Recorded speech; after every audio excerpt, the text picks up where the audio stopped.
The Indian rupee against the US dollar today is at 84 rupees 73 paisa. And the growth rate in this last quarter is 5.4%, the lowest in 7 quarters. And inflation is at 6.21%. Whenever inflation is greater than economic growth, and if that continues, it will lead to stagflation. In this backdrop, this government has brought about the Banking Laws Amendment Bill. The Prime Minister, when he was parroting the slogan, what is it called? 400 par.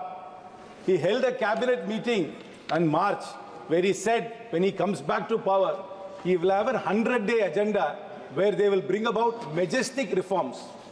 I'm sorry to say, sir, if these are the reforms which the government talks about, this is hardly majestic. This is merely tinkering on the margins and are innocuous changes which they have brought about. I will talk about 1 or 2 changes they have brought about and what they have missed out in this bill. They have said now that you can nominate people successively or simultaneously for bank lockers and for deposits. I hope they clarify the rules clearly. If there is a certain amount of jewelry in a bank deposit, and they say simultaneously it will be given to many people, they must specify, the person who is opening the locker must clearly specify which jewel will go to which person.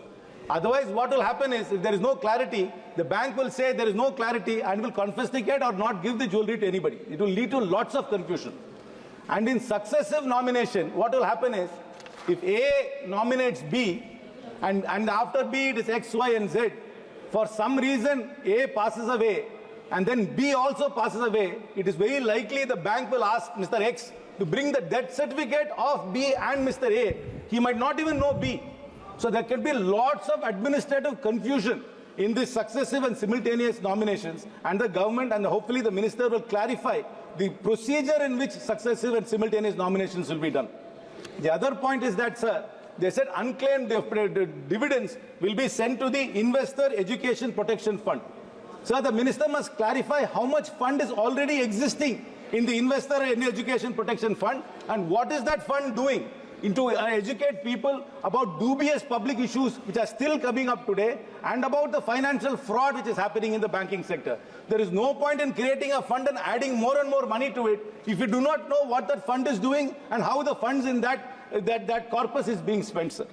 Sir, most importantly, this bill has missed out on many things. They could have brought about some monumental change in ease of doing business. Sir, as you know, there is so much cyber fraud happening. What is the government doing to stop cyber fraud? The government must bring about a clear policy to stop cyber fraud. Sir, the tyranny of KYC is happening. I'm sure, sir, you also have a bank account which is linked to some phone number. I'm sure they are calling you all the time and asking you to update KYC.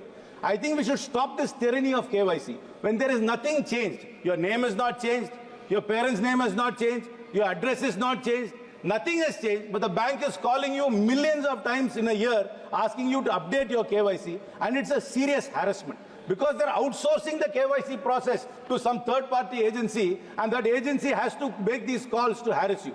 The government must bring, in order to make life easier for the customer, they must simplify and mandate that if there is no change, there is no reason to update your KYC multiple times in a year. Sir, another thing, sir. Like Chitragupta makes accounts of all our activities in this world to Yamadharma, there is this agency called CIBIL, which is making a record of all our transactions. If you want to take a car loan, if the finance minister of this country wants to take a house loan, everything depends on the CIBIL score. But nobody knows how this CIBIL organization works. It's actually a private company. It's a company called TransUnion. This is the company which is rating every one of us our credit based on our credit history. But we do not know whether they are updating our credit history properly. There is no transparency. There is no way for us to appeal. There is a complete asymmetry between the company which is rating us and us. There is no redressal at all, sir. Every time we go tell a bank, I have paid my loan on time, but they will say, no, your CIBIL score is bad. But we say we do not know how to approach CIBIL. It's fair, for farmers, while they get a subsidy from the government, when they use the subsidy to repay the loan, CIBIL does not update it. If you go for a settlement with an ARC, CIBIL does not update it. So there must be greater transparency. The government has missed out an opportunity to make life easier by reforming these things instead of just tinkering in the margins. Sir, this government has been a government which has been very pro-corporate.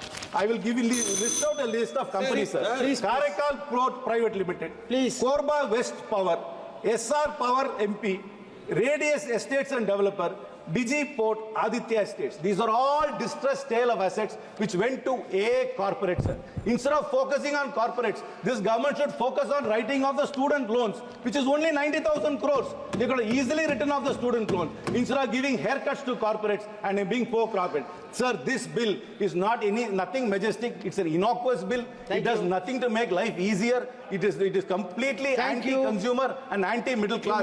This bill must be withdrawn and a reformist bill must be brought forward. Thank you very much, sir. பாதகம் செய்பவரை கண்டால் நாம் பயங்கொள்ளலாகாது பாப்பா, மோதி மிதித்து விடு பாப்பா, அவர் முகத்தில் உமிழ்ந்து விடு பாப்பா.